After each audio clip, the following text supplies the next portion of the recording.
Good morning, everybody. Thanks for joining us for the weekly Thursday training call. My name is Jacob, and I head up support here. I'm going to be doing the training today and try to answer your questions to the best of my ability.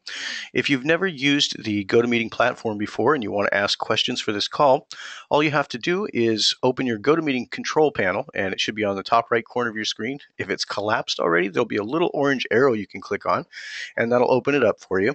You'll see an area in there called questions. Go ahead and type in those questions and we'll get to them right away. So there's already one question in the box already. This is from Betsy. She's asking, would it be a good practice to use the rent to own with an open house flyer with more than one mortgage program?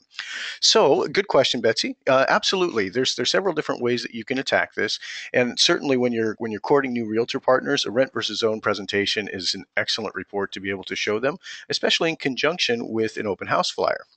So, what I'll show you today is I'll start with a rent versus own.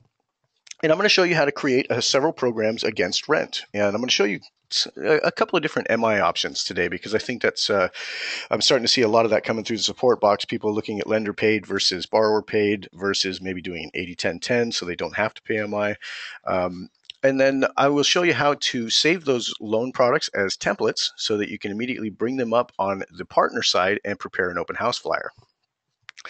So to get started, hopefully everybody's seeing my screen. And I will warn you real quick, guys, we had a little bit of an issue with GoToMeeting this morning in a previous call where it was starting to drop people off. If you do start noticing that, it seems to be localized to the telephone. So if you start hearing, garbled voice or something like that, try switching over to mic and speakers. And the mic and speakers tends to work a little bit better today. GoToMeeting has issued a couple of emails to us letting us know that they're working on a solution right now. But just to give you a heads up, if you do run into that, try switching to mic and speakers. I am recording this call as well. So, and thank you very much. Got confirmation that sounding good right now.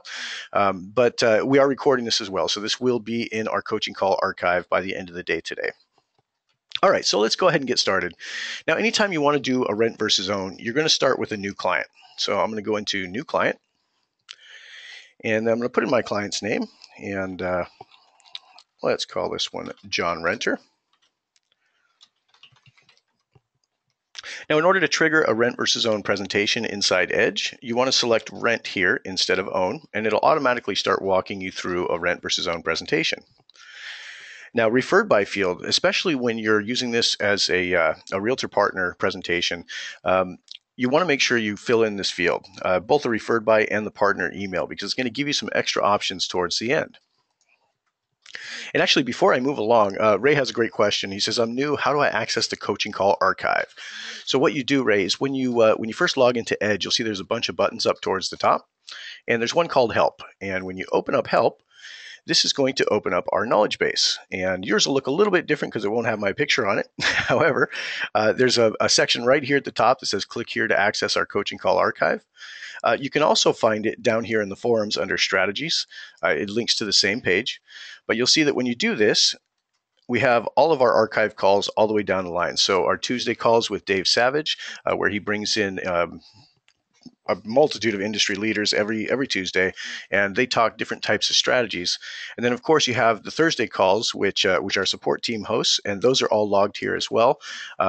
Those ones are always going to be the nuts and bolts training. How to put it into action, how to make Edge do what you need it to do. But you'll see that list is pretty comprehensive here, and it goes pretty far back. So the way to use this is it's kind of tough initially when you're looking at it to figure out what you want to watch. The way to search in here on any web page, if you do Control F on your keyboard, it brings up a little dialog box up at the very top right, and you can search for whatever you need to search for. So say, for instance, you want to learn about financial planners or something like that. So let's go financial. And you can see I've got 4 different selections, and there's one right here, financial planning, and it'll highlight for you all the options here that have financial in the title. So this is a great way to search for whatever subject matter you're really looking for. And you can see there's one down here, using the mobile app and creating reports for CPAs and financial planners.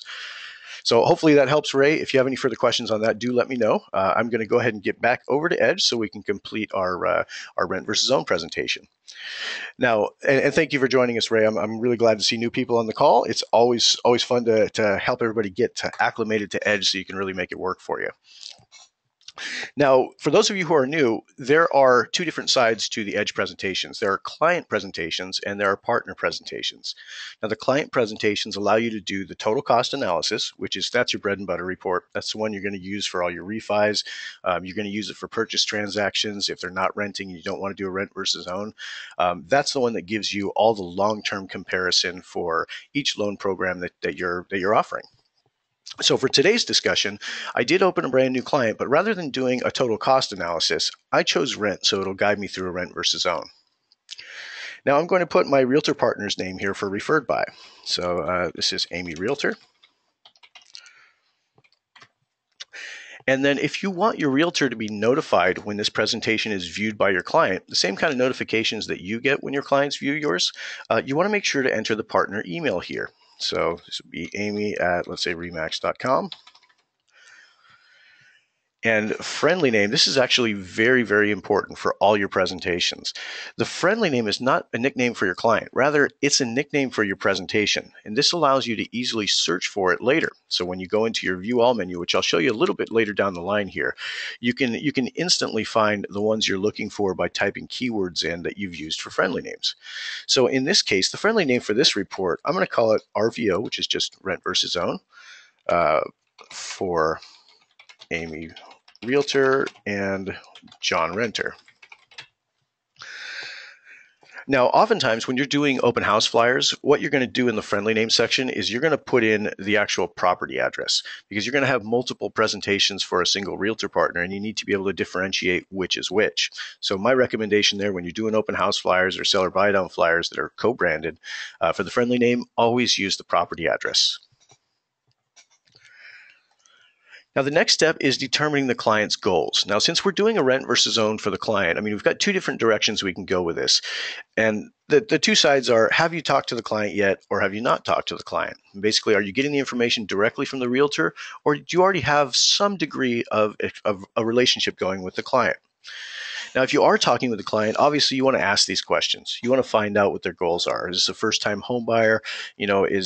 Obviously if it's a renter here, it's more than likely going to be a first-time home buyer. But it could be one of those situations where they've owned a home before recently and sold it and decided to rent. So, in a case like that, they really wouldn't be doing a get my first home kind of thing. They may be doing an investment property.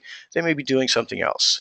But the goals here in the rent versus own section are really more for your use than anything else, so that when you revisit what this client is looking for, you've got all of it logged here in Edge, so you can have that conversation going forward. So I'm going to say improved tax situation. Now you also have a yellow sticky pad down in the lower right corner, and this one actually follows you through the first 4 tabs in your Edge wizard. So feel free to leave notes in here. These are gonna follow you along, so that say for instance you found out, let's see, he graduated from UCLA, 2 kids, older son is about to go to college. Now these are critical items that you do need to know about your borrower, because this is going to help you to plan for what their mortgage situation should look like. So for instance, in this case, the graduated from UCLA part, not terribly important for my mortgage situation, but really nice to be able to throw that back out there the next time you talk to them. Just throwing in that Go Bruins at the end of it. Hey, you made a connection. Now, if we keep going farther and you notice 2 kids and the older son is about to go to college, now that should be a trigger point for you. His older son's about to go to college. How is he going to finance that? And will that work with his mortgage? Now, obviously, as mortgage originators, you know that a loan can actually be used as an investment vehicle. So this is one of the topics that you're probably going to end up discussing with your client is, look, we're going to get you into a house so you can start gaining equity. And once you've gained equity, you now have a reserve that you can pull from if needed in the future. The other part of the conversation is, you're throwing money away right now on rent. So why don't we put it in something that you're going to be able to retain long term, such as a home? So you get the drift there. Try and ask those questions about the goals. Make notes about what their situations are and what their long-term goals are, so that you can really hone in on what their needs are for the mortgage. Now we get over to some basic assumptions. How much are they paying for rent? And let's say that this guy's paying $2,000 for rent right now. An annual rent increase, unless they're in rent control area, they're going to have an annual rent increase percentage. Usually the national average is around 3%, but I'll tell you, I would always use the same rent increase as I would for property appreciation on the home ownership side. It just makes sense to do it that way. Then you're not getting derailed on a conversation about, well, no, my rent only increased 2% this year. Well, it doesn't matter. The point is, the standard increase is going to be about 3%, and the property appreciation is going to be at 3%. So we're looking at an apples to apples kind of view. Now, I will tell you that I do currently rent right now, and my annual rent increase is somewhere closer to 6 or 7%. So it depends on where the person's living. Sometimes it's pretty high. If they do pay monthly renter's insurance, you want to put that in there. And if there's other rent expenses that they have that are associated just with renting, you can put it in. Now, standard deduction. The standard deduction field, the reason it's here is because we're going to be showing a tax analysis between what their current situation is as a renter versus what it could be as a homeowner. Now, as a renter, they're going to get the standard deduction. Obviously, they don't have any home ownership costs that they can write off. However, on the home ownership side, they're going to have a significant amount of tax benefit based on the interest that they're going to pay and the monthly property tax. Now, in order to find their standard deduction, hit the Find Standard Deduction button. This is going to open up an IRS site, and it's going to ask you a couple of quick questions. It says 5 minutes. It really does only take about 3 minutes to get through this, but you hit begin and start walking through the questions, and you'll see it's asking you what tax year is this regarding, and then what's their filing status. Let's say they're married. And are you going to file a joint tax return? Yes. I guess this is where the 5 minutes comes in once their site decides to respond. And then it's going to ask you, will that 2013 tax return cover the 12-month period? In most cases, yes. In very few cases, it would cover a shorter period. Maybe they weren't working for a short period of time or something like that, or they moved from state to state. But we'll go ahead and continue there. It's going to ask you for date of birth.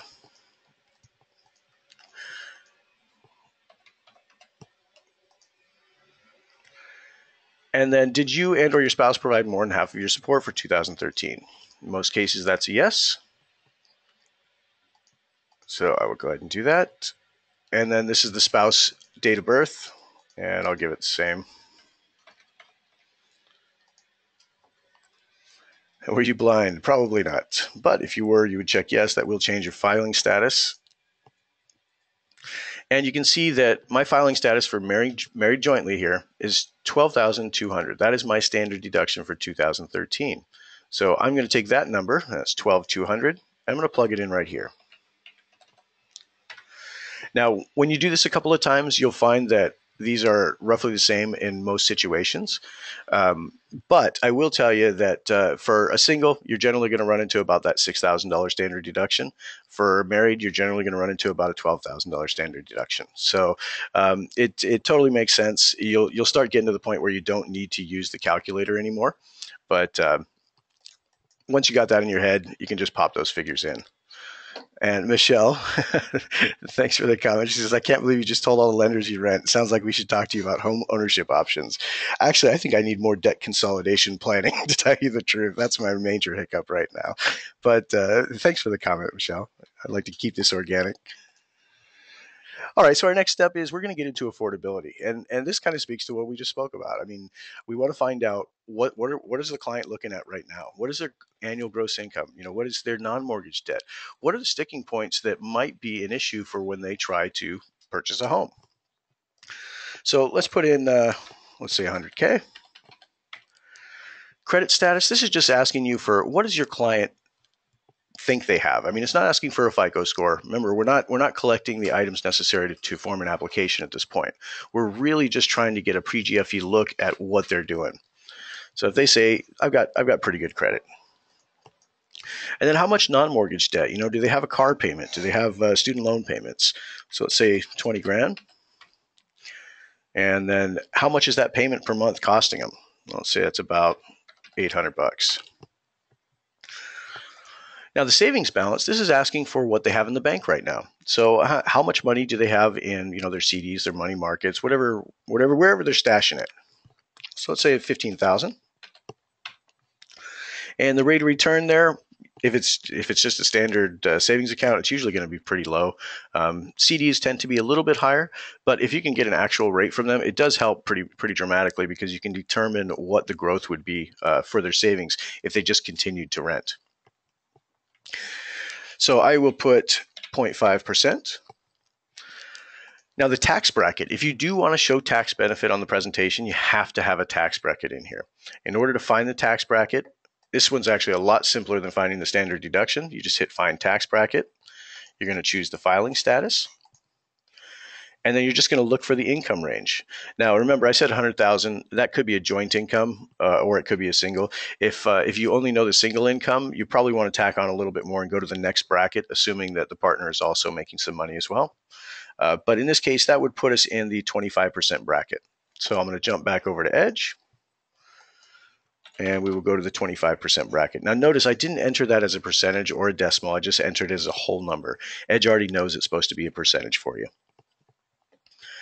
Now, tax credits. If you are able to offer first-time home buyer programs like the MCC tax credit, this is an area where you can tell it exactly how much the annual tax credit percentage is, and then the maximum tax credit that they can take.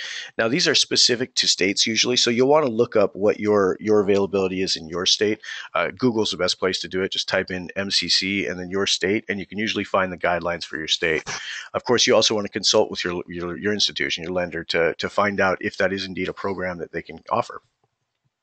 I'm not going to do an MCC credit on this one, so I will leave that blank. Next step is, what do they want to spend? Now, if you're having this conversation with the borrower, you notice the wizard is actually guiding you through the questions you need to formulate a good, solid mortgage proposal for them. If you're not actually talking to the borrower, meaning you've just gotten information from the realtor, you can actually probably leave this blank unless the realtor has given you that information. But usually the realtor is going to know the price range for the new home. So let's say 200,000 to 225. The next step is we're going to prepare some loan scenarios. So I'm going to show you a couple of different MI options. So this one is going to be 10% down, borrower paid MI. And you guys all know this is going to be the worst option. But we'll put in our $200,000 purchase price. And then we'll put in our 10%. And what I did there, you notice I didn't use my mouse to switch over. Just kind of a quick little item. You can actually tab over. So for instance, when I finished my purchase price, I hit the tab key on my keyboard. Then I hit it again and it landed me on the percentage button. And then I hit the space bar. That opened the percentage. And then I tabbed again. So if you guys are keystroke people and you prefer to do that versus using a mouse, tab and spacebar are going to be your best friends. Now, next step here is, what kind of an interest rate are you going to be able to get on this? Now, usually you probably want to go into a little bit more detail on what this is. This is just going to be a conventional loan, so I might want to put CONV or something like that after the name. But you'll notice that there's a little pop-up that comes up. If you expect this presentation to be printed, try and keep these product names as short as possible. If you don't care about print job, then you can use fairly long product names, because you're not going to run into that limitation on the screen. But print's got a finite amount of space. So when you use really long product names, what happens is they can push each other out of view just a little bit, and your presentation will look a little awkward in print. All right, so let's say for this conventional loan with 10% down, I can get them a 4.5 rate. And that's going to be a 30-year term. Remember to enter your terms in months. If you enter them in years, you're going to end up with ridiculously high payments. Now you're going to apply your closing costs. So at this point, you can ballpark these if you want. You can say, okay, well, I know this is going to cost about $2,500 for the APR costs. Prepaid interest days, I'll have about 15. My prepaid escrows, these are all my reserves, about $1,000. And then non-APR costs, probably about $1,200. Now, it's perfectly acceptable to do it this way, but you also have the option of itemizing. And then when you itemize, you can actually get it a little bit more fine-tuned so it's a bit more accurate. Now, in order to do that, you would go into your closing cost detail. Now, I will tell you, one of the things about itemization is it's an all-or-nothing thing.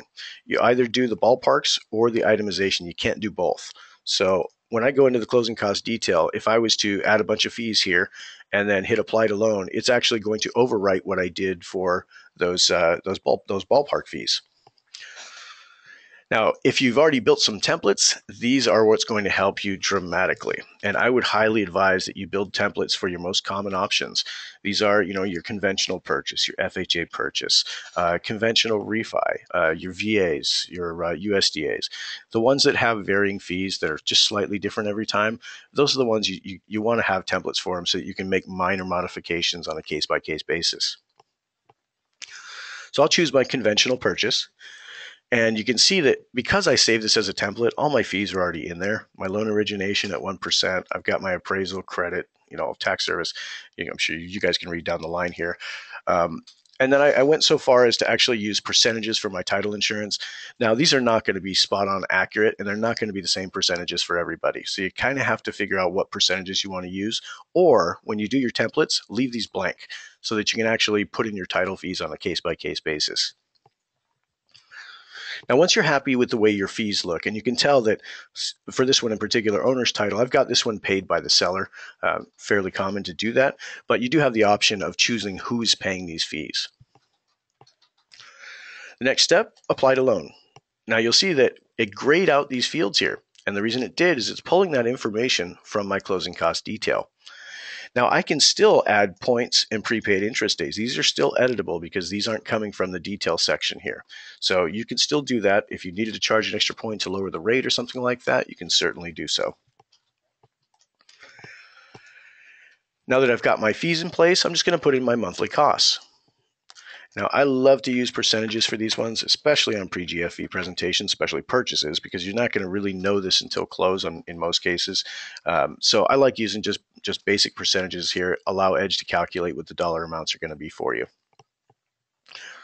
Now we get over to mortgage insurance. You'll want to confirm with your mortgage company, and this is conventional, of course, what kind of a percentage you can use for it. Now, usually at a 90% loan to value, you're going to have anywhere between, and depends again on the MI company, anywhere between 0.5 and 0.9. I'm going to go for the higher end of it today. I'm going to put 0.9 there. And my MI cutoff percentage for conventional loans, the MI drops at 78% loan to value. So what I'll tell you there is that's the only operator you need for a conventional loan. So you don't need to tell it to calculate the MI every year based on the balance. You don't need to set an MI cutoff month. And really what this one is the minimum number of months that MI must run before it can drop at that 78% mark. That's really only for government loans. And MI is not currently tax deductible. So we're not going to check this box here. We leave it in the system for you because they vote on it every year, every couple of years, and it may come back. So we'll leave it there for you just in case. But for now, MI is not tax deductible, unless, of course, this would be an investment property. So certain variables in there that we still allow for, but I would say for most cases, you're going to leave this one unchecked. Now at this point, I'm going to earmark my reserves. How many reserves or how many months of reserves do I want to collect? Now you'll notice that because I itemized, these fields are open. Had I used ballpark figures, these fields would not be open for editing, because what these do is when we tell it how many months we want, it creates a line item in the itemization for you. I'll show you what that looks like. So let's say I want 3 months of hazard insurance reserves, 2 months of MI reserves, and 2 months of tax reserves. Now when I do that, if I hit the left button, you'll notice when I go into the closing cost detail and scroll to the very bottom, it's plugged in those reserves for me. So it automatically calculated them out. It automatically marked them with the appropriate flags, and they're ready to roll. Now I finished my first product. And once I finish my first product, I'm going to go on to my second one. And now in order to do that, you're going to hit add another product. I will tell you though, if you've not saved any templates yet, you probably want to save this entire product as a template. There's 2 different types of templates in Edge. There is a product template, which has everything. That's the rate, the term, the closing cost detail, and the monthly costs here. The fee templates are just that. They're just the fee itemizations. Now, both are very valuable, and I certainly encourage all of you to save both. The total product templates here, though, are going to be probably the most helpful things for you because you're going to gear them in on specific products. So I'll hit Save as Template, and I'm actually going to get a little bit more verbose here because this is what I'm going to use and it's going to tell you the template is saved. Now, the cool part about this is that anytime you go into a new product in Edge, and it doesn't have to be on this particular client, all you have to do is hit Add Product from Template. And I'm going to scroll down to the bottom because that's the one I just saved. And there's my 10% borrower paid conventional. So all I have to do now is pop in my purchase price. And you can see that it automatically filled everything in for me. So my closing costs are there. All my monthly costs are there. We're rocking and rolling. Now, this one is not going to be the borrower paid MI. I just wanted to show you what the template looks like when you bring it in. So in this case, I'm going to call this one 10% down lender paid MI.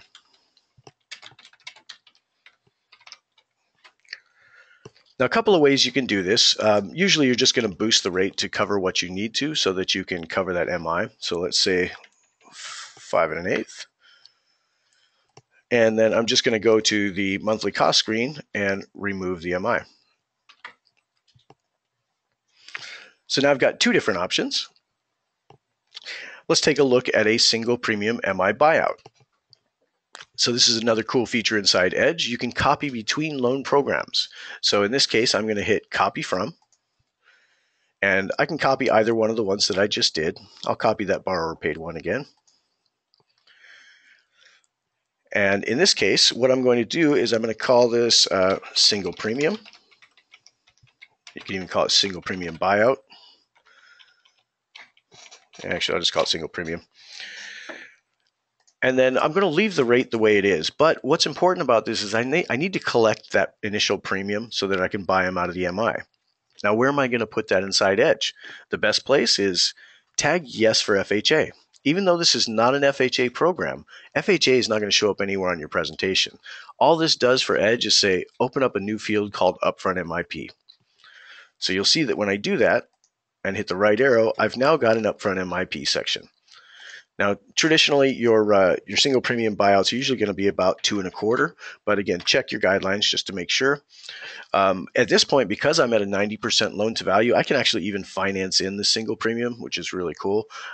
If you are at 95, you're going to run into a cap at 97, so you'll only be able to finance in 2% of this instead of 2.25, which means that other quarter, it's going to have to come in at close unless you've got a contribution to cover it. So I will finance this in because I know I've got plenty of room on the loan to value. And then my monthlies here, I don't need my MI anymore. And it's going to look roughly the same as the lender paid MI, but you're going to save them a little bit more money because you're financing in that upfront premium. And you can see I've done this purposely. I'm starting with the program that I like the least. It's the borrower paid MI, and I'm kind of cascading down to the one I'm going to like the most.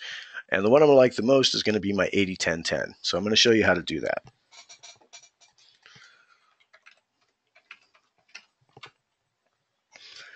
Now for this case, I'll go ahead and copy from. I'm going to copy that borrower paid MI again, just so it brings in all my fees for me. It brings in all the variables that I need.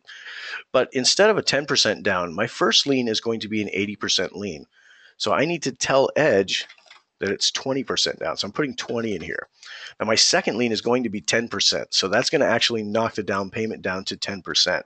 But we've got to tell Edge how to make this first lien be an 80% lien. So I've put it in as 20. I'm going to go ahead and leave the interest rate there. I might be able to get a little bit better interest rate because I'm not getting a hit for being at over 80. So maybe I'll reduce that just a tad. Oops, too many decimal points. There we go. And then as I go forward, if I need to make any adjustments, say for instance, if there's an additional fee you need to put in for that second, you can still go into the closing cost detail and you can add a fee. And now, if you want to, you can even add custom fees. So if you had a specific fee that was like second closing or something like that, you'd hit OK, and that'll actually be in your drop-down list as a selectable item from then on out. So when you create a custom fee, you'll always have it there for you to use in the future. So don't create the same custom fees over and over again. You'll end up with a really long list of fees that it's going to make a mess. But let's say that I've got $1,000 here that is due at close, and that's going to be an APR fee.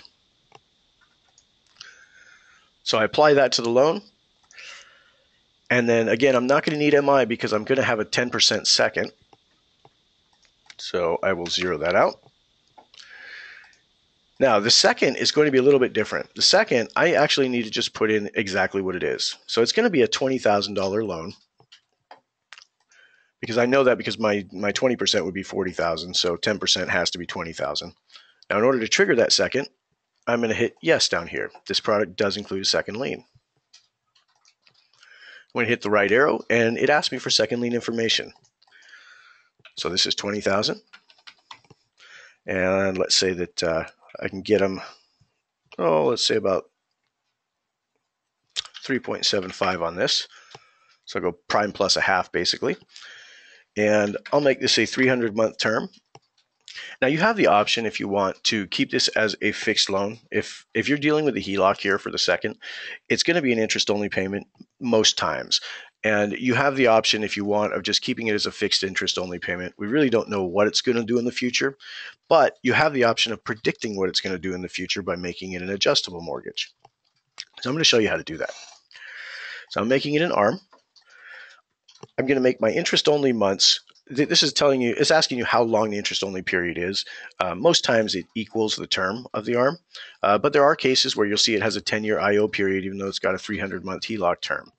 Sometimes your HELOCs will be open-ended too, so you won't actually have a term, and they're just interest-only for the entire time, in which case just make the term equal to the interest-only months.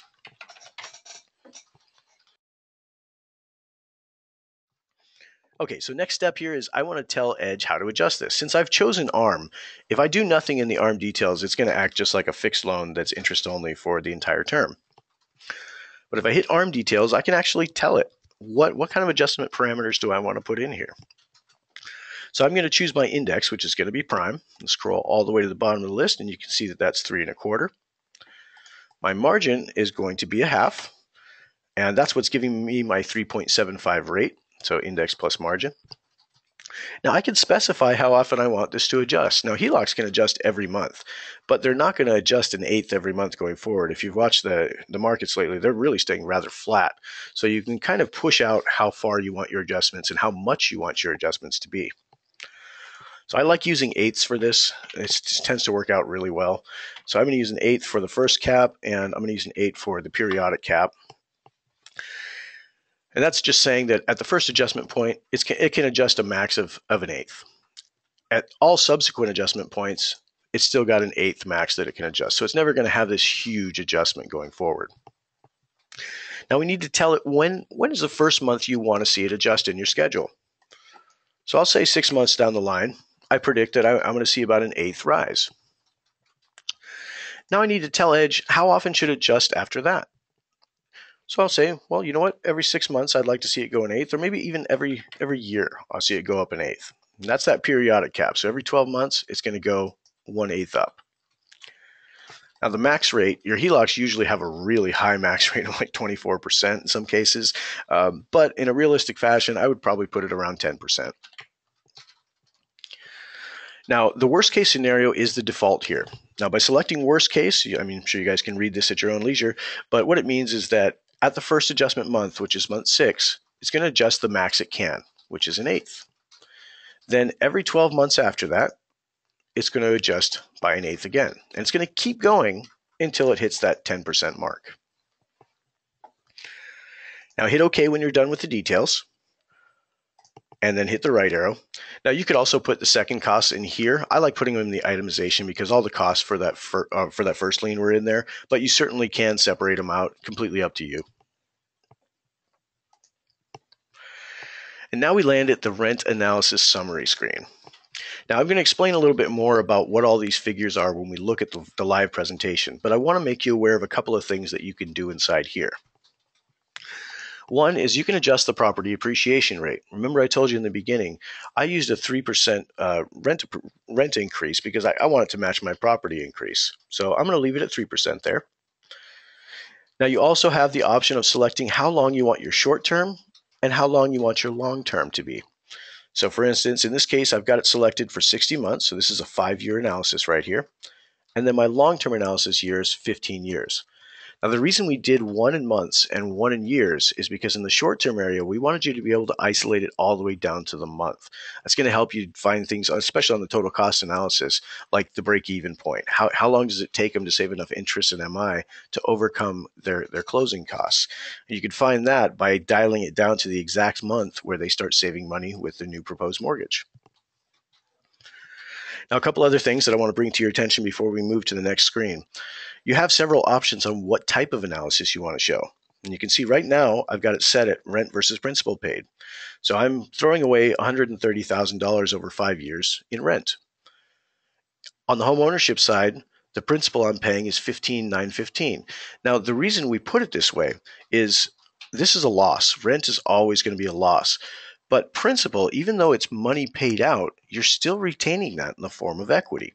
So this is not a loss. So we're showing them that, the same kind of outflow can have totally different results. This is a negative. This is actually a positive. Now you also have the choice of doing rent versus tax benefit. Now, rent versus tax benefit, same kind of concept. You're going to throw away $130,000 in rent, but by paying against your mortgage, you're going to reap a tax benefit every year or actually for 5 years, of $12,900. So this is just an additional little goodie you can show them. And you can always jump between these. So if you've already put your presentation out to your client and he's clicked on the link and you want to go back in and change it, you can always come back in here inside Edge and change it to a different metric. And then as soon as you hit one of these arrows, which are your save buttons, it's automatically going to update your client's live presentation within a couple of seconds. Now, the third option, and I actually like this one the best, tax benefit analysis. Now, this is kind of odd. Look at the tax benefit on the rent side. Why would there be a tax benefit on the rent side? The reason is we used a standard deduction. So we're telling Edge that if they continued renting, they're going to continue getting that standard deduction. Now, you will see that some of the home ownership options, and actually, in fact, all of them are less because this person is filing jointly. So in a case like this, I probably wouldn't want to use the standard deduction. I'd want to just go rent versus tax benefit. This is what happens if you rent. This is your benefit from being a homeowner. Now, I will tell you this tax benefit analysis in the next version of Edge that's going to come out in the next few days, we've built in some additional logic that says if your tax benefit on the home ownership is less than your standard deduction, use the standard deduction across the line. So that's coming soon, guys. We've had a lot of requests for that. So that will be in place very shortly here. So for today's discussion, I'll leave it at rent versus tax benefit because that makes the most sense to me at this point, or maybe even rent versus principal paid.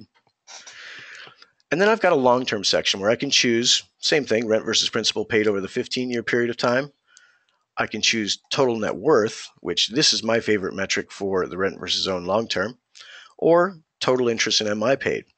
Now, total interest in MI paid, you can see that rent is just a negative cost all the way down the line. So how much of a negative cost versus how much interest in MI am I going to pay? And it's a pretty large offset. But I really like the net worth graph because the net worth is a true statement of what it's going to look like in 15 years. If you continue renting and you've got 20 grand in the bank right now or 15 grand in the bank, whatever they had, that's going to continue accruing at the rate of return we specified, that 0.5 rate of return. And at the 15-year point, they're going to have 16 grand in the bank. If they go with the home ownership option, they're obviously going to deplete a lot of that savings using their down payment. But look at the net worth here. Now, the net worth is comprised of the total equity that they have at this time, plus any liquid assets that they still have left. So I'll show you what this looks like actually in the adjust reinvestment strategy. Now, in all of these cases, I'm actually asking for cash to close that's much greater than what my renter has. So these options would probably not be great for this renter unless he had some kind of gift funds coming in where he could cover the cash to close. Now, if you don't know what your borrower has in the bank, always make sure to put a savings balance that's at least what the cash to close is going to be. So I'm actually going to go back to my assumptions area, and I'm going to put 30 grand in that. So in the affordability section, I will change this 15,000 to 30. And again, I'm making up figures here, so that's why it's not quite matching. A borrower probably would not come to you and say, I've got 15 grand in the bank. What can I get for a $25,000 down payment? It's not going to happen that way. So I'm just kind of rounding out the numbers for you. All right, so now we can see something a little bit different here. We can see their starting savings balance. And then when we subtract the cash to close out of it, they've got a new savings start after close. That's going to continue growing at that low rate of return. And eventually, they still will have money in the bank. So these will be added to the equity at that point to give the total net worth. And I'm going to go ahead and trigger a save by hitting the right arrow. And I'm going to just go back left. And you can see my net worth at this point, just for the borrower paid MI1, $208,000. And this is a total of my equity plus that little bit of liquid asset I still had left in the account. Now, if you chose to do other types of investments, like for instance, when you went into the reinvestment strategy, you can allow Edge to just do this part on its own. If you want to, though, you can also say, okay, Mr. Client, well, I'm actually going to save you money on these loans every month. So I'd like you to invest, a $100 payment into, a money market or something with a little bit higher rate of return. And what that does is it actually gives a higher investment. And that's going to be added to what we have up here, plus their equity. And that's going to give them a total net worth that's going to be substantially higher. I'm going to leave that out for today because I don't want to get too in depth on that part. And then we're going to go forward. Now we're just asking for some basic contact information. Now, the reason we did it this way is when we designed the wizard, we structured it after a call that you would take, a borrower expressing interest, a prospect expressing interest. We want to get as much information as we can about their financial picture, their goals, what types of mortgages they can do. Then we want to ask for contact information so we can deliver this to them. We don't want to get bogged down in the contact information part in the beginning. We want them excited about us caring about their home ownership options. Then we can get down to the minutia. So email address, obviously you can put all this information in there. Property address, I'm sure all of you have seen this street somewhere.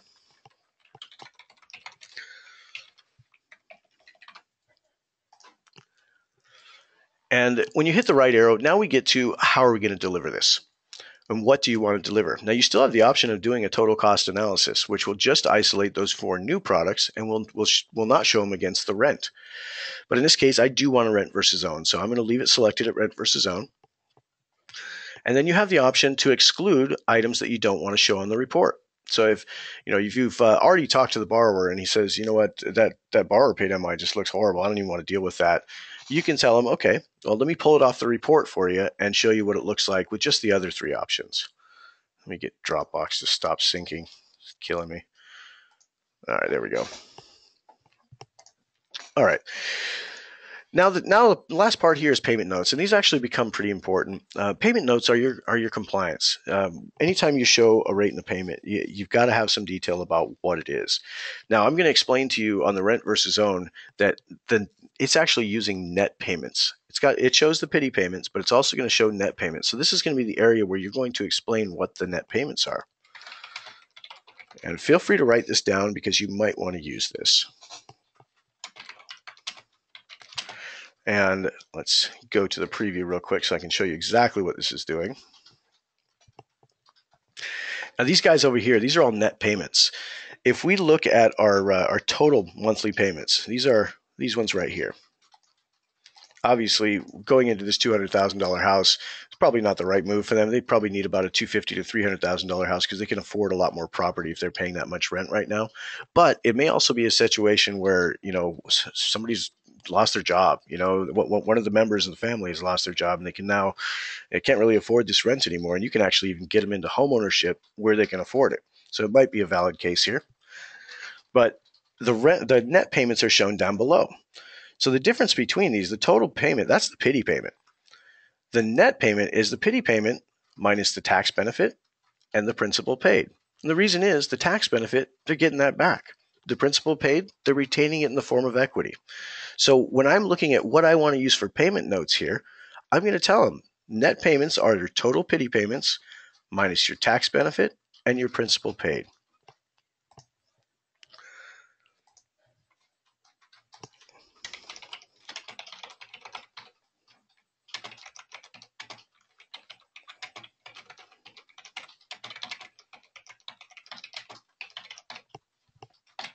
All right. Now that I've got those in there, you have other options on putting in a little bit more detail on what these things are, and you can certainly type over this text at any time. These show up behind the more info sections on your live presentation. But now that I've got that in there, you can see that Edge automatically updated my payment notes for me as soon as I hit that right arrow. that triggered a save. Now this should give you an idea for those new users. Edge presentations are dynamic presentations. So anytime you go back into Edge and change something, the live report is automatically going to update for you. So you don't have to reissue a link. You don't have to resend a presentation. You just tell your borrower, okay, well, have you got the link open? I'm going to go ahead and make the change. It happens for them right in front of their eyes. It's pretty cool.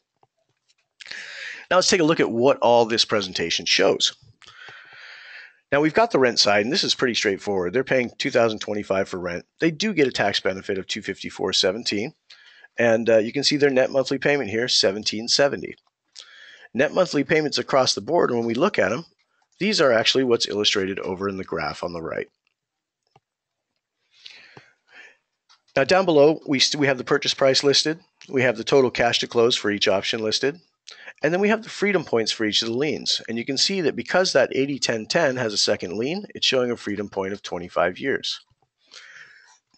Now, for those of you who are brand new, you may be wondering how I'm highlighting this. The highlight option is available anytime you do a preview or an Edge Live. Your client will not be able to highlight using the link that you gave them. The one that you give them gives them a report that they can't mark up at all. It's something that's always going to reflect what's inside your Edge presentation. So at this point, if you wanted to highlight things, all you do is left click on them. So for instance, if I wanted to draw attention to a specific loan product, I can highlight the entire thing by simply clicking on the column header. To remove it, just click on it again. Now you can also clear out all of your highlights by using this clear all button down at the bottom. But what I would tell you is I would usually do things like I would highlight the total payments, and then I would highlight the net payments. And notice that the things that are on a background, like the net payments are on a gray background, the net monthly savings are on a green background, when you try and highlight those, it won't highlight, instead it'll bold them. Now, if you want to highlight any of the graphs, you can do that as well. So if you left click on one of the graphs, it'll bounce the graphs and highlight the one that you chose. Now you should be familiar with what's behind the more info sections on these. If it's been a while since you've been in Edge, you may have noticed that we didn't used to have a more info section at the top left on the rent versus own. So a lot of this detail wasn't available. It is now. So you've got the full payment breakdown, and you can see it shows you the P&I payments for all the liens, shows you the taxes and insurance, and you can see our PITI payments across the board.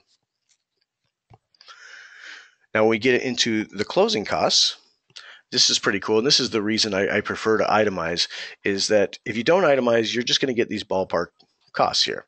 If you do itemize, you'll have a button called Fee Details that automatically pulls up the entire itemization for you, and the borrower can access this at any time. And the idea behind this is just full transparency. Here's something that other lenders are not going to give you. They're going to give you a fee worksheet, but they're not going to show you how the loans are going to perform over time. They're not going to show you the tax ramifications of what you're doing. And they're probably not going to show you anything beyond a rate and a payment. Now you also have the reinvestment grid, which we looked at briefly earlier, and you can see that this shows where the MI cutoffs are. So this is actually kind of cool to be able to show your clients how long you're going to have to pay MI on these. And this one actually shouldn't have any MI. I must have forgotten to remove it. But it also shows the accumulation section, which is that starting savings, subtracting the cash to close, and showing their new adjusted savings start. And then these are actual totals at the 15-year point. And you'll notice it says savings at 15 years. If I wanted to show this at a different metric, I would go back into my analysis screen and change my long-term years from 15 to whatever I want to change it to. So if I change it to 25, it would also change this information here to show 25 years of accumulation.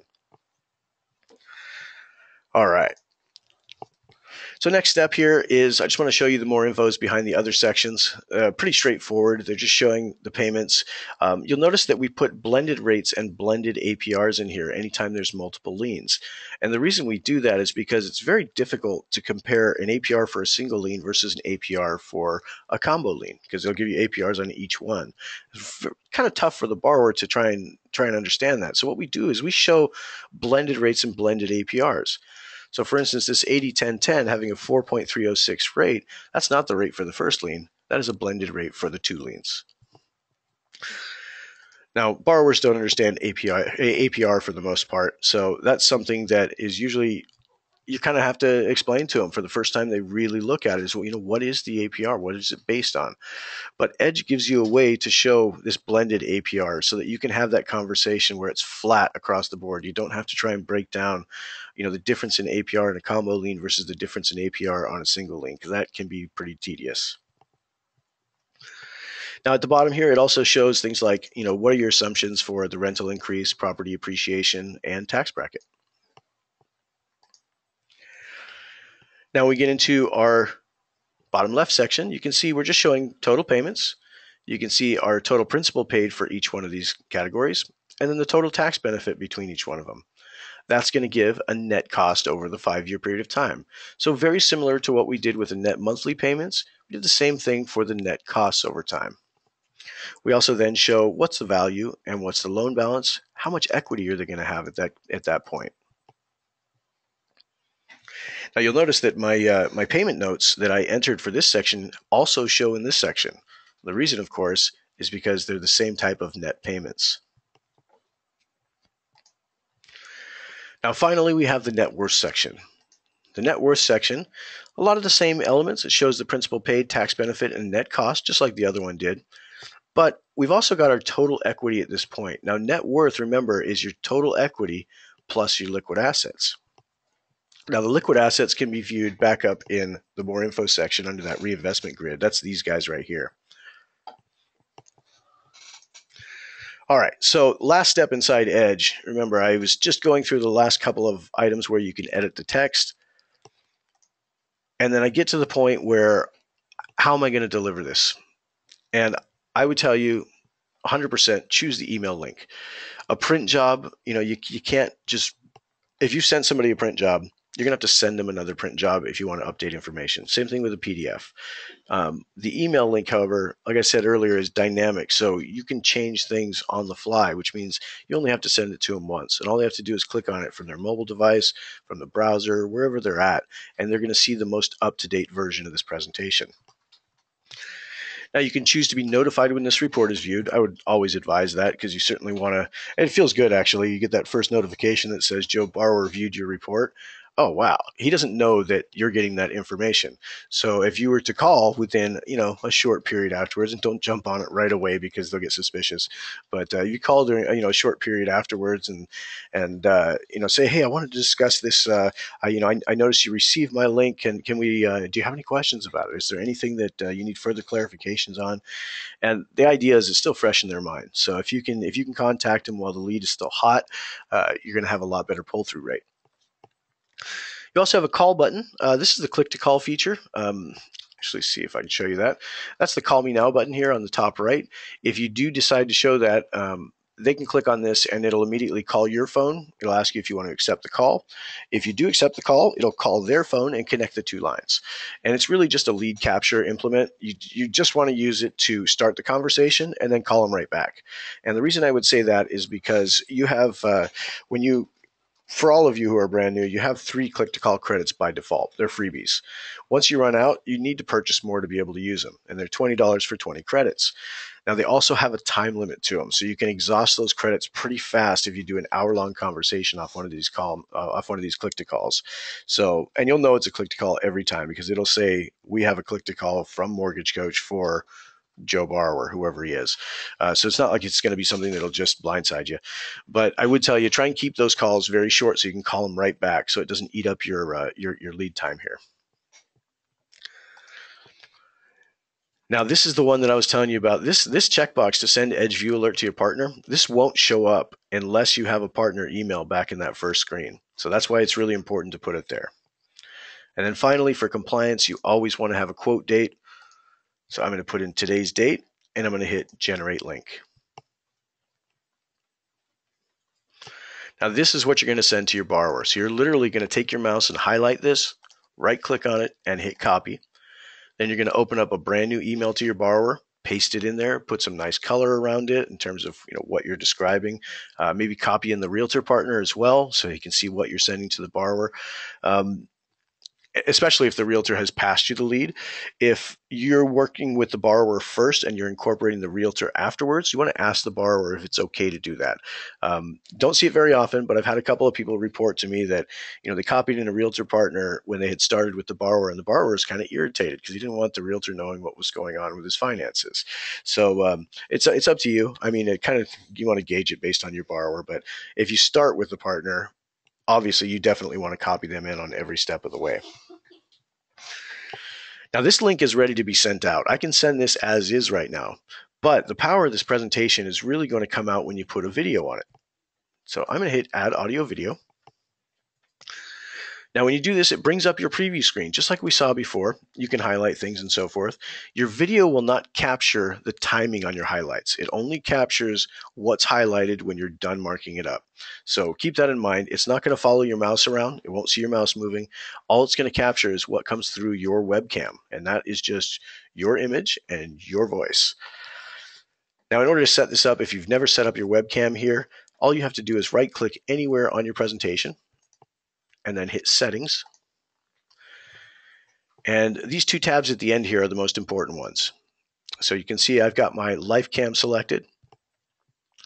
And then the microphone, you want to choose which mic you have. I have lots of mics on this particular computer, so I'm actually going to choose to use my webcam as the mic, which is perfectly fine.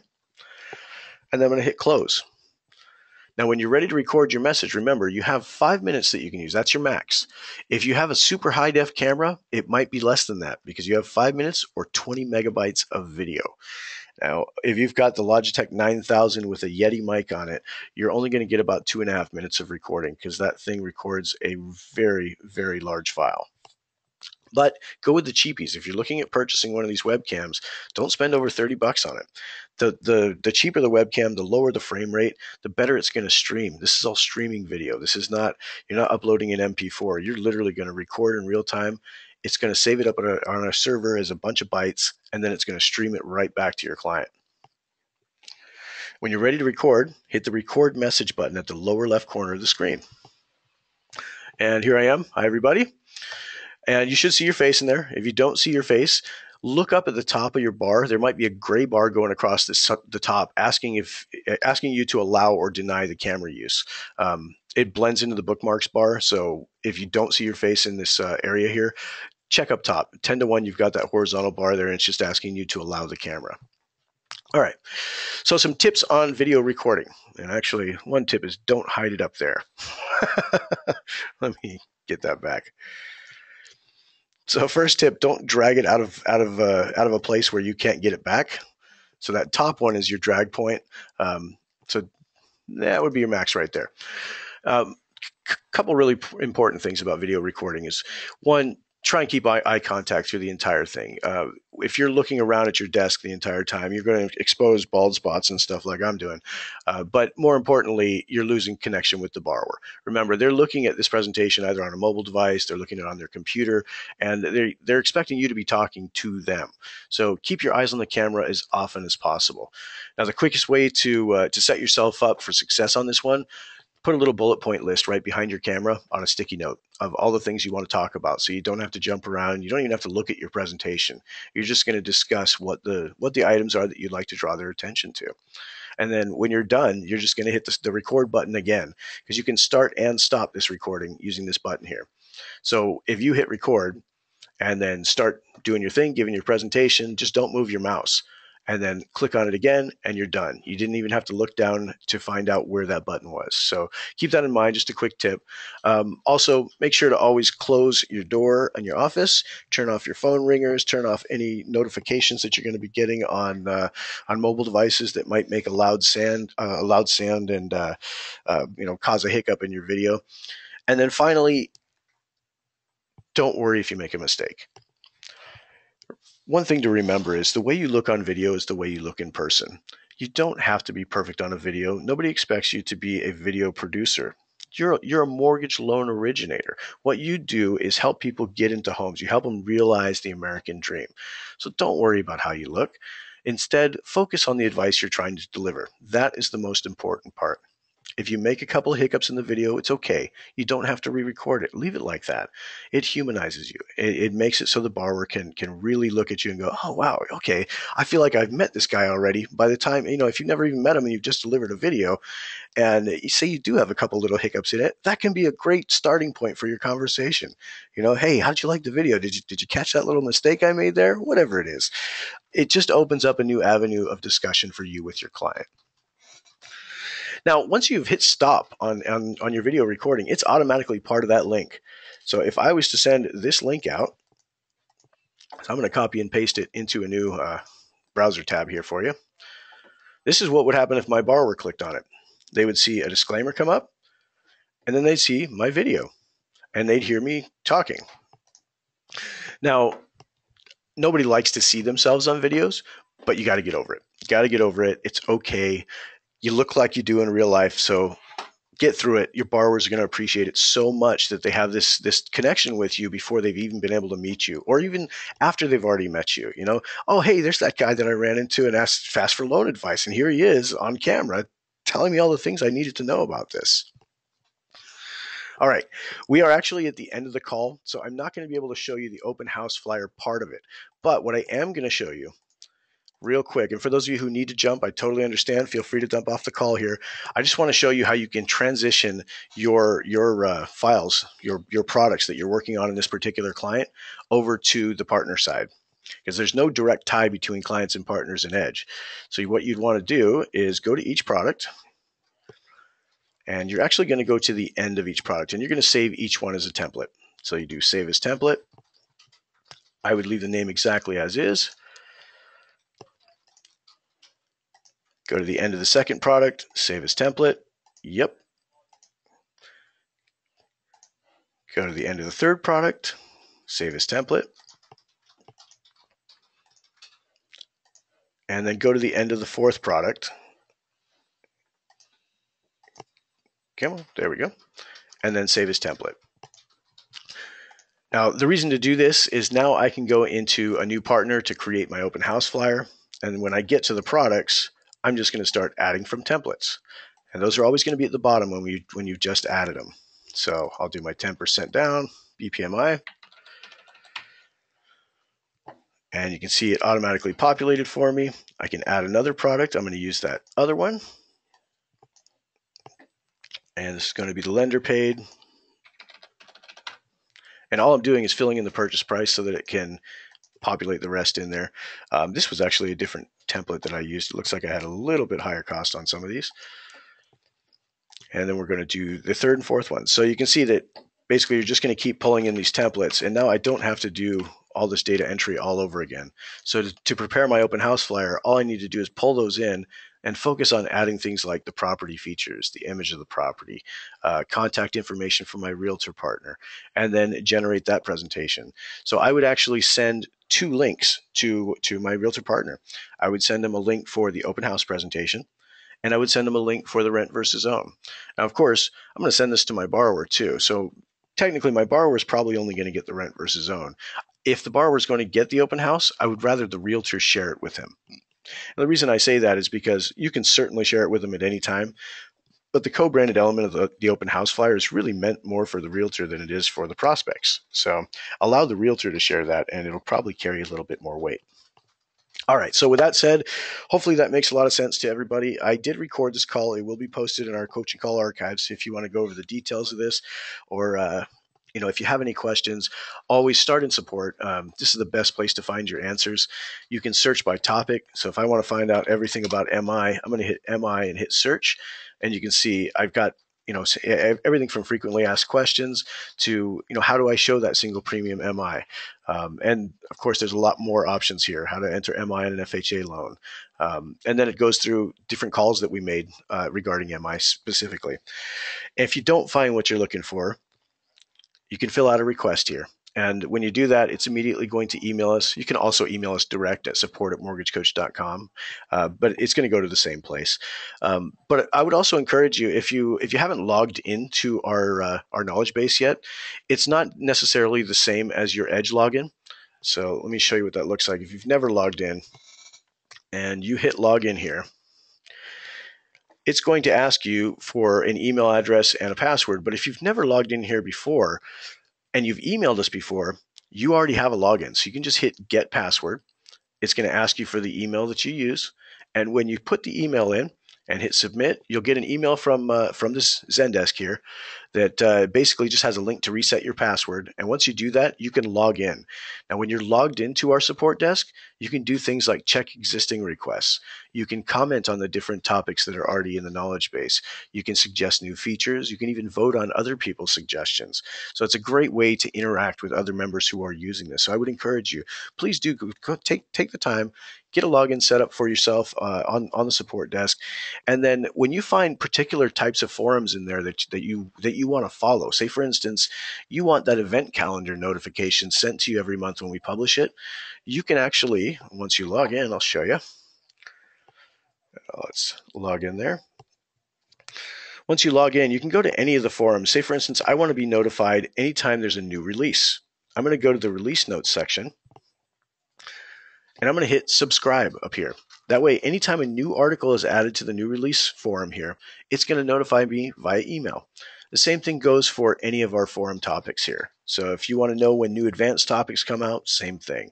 The event calendar, like I was telling you about before, we did publish the September event calendar the other day, and if you were subscribed to it, you got an email about it. Now, there's also an Ask Your Peers section. This is only available when you're logged in. So this is another reason to make sure and get yourself logged into this so you can interact with your peers. But with that said, I know we're 7 minutes over now, so I'm going to go ahead and let everybody go. Thank you so much for joining me today. If you do have additional questions, contact us at support. We're always happy to help. Thanks, and have a wonderful day, everyone. Bye-bye.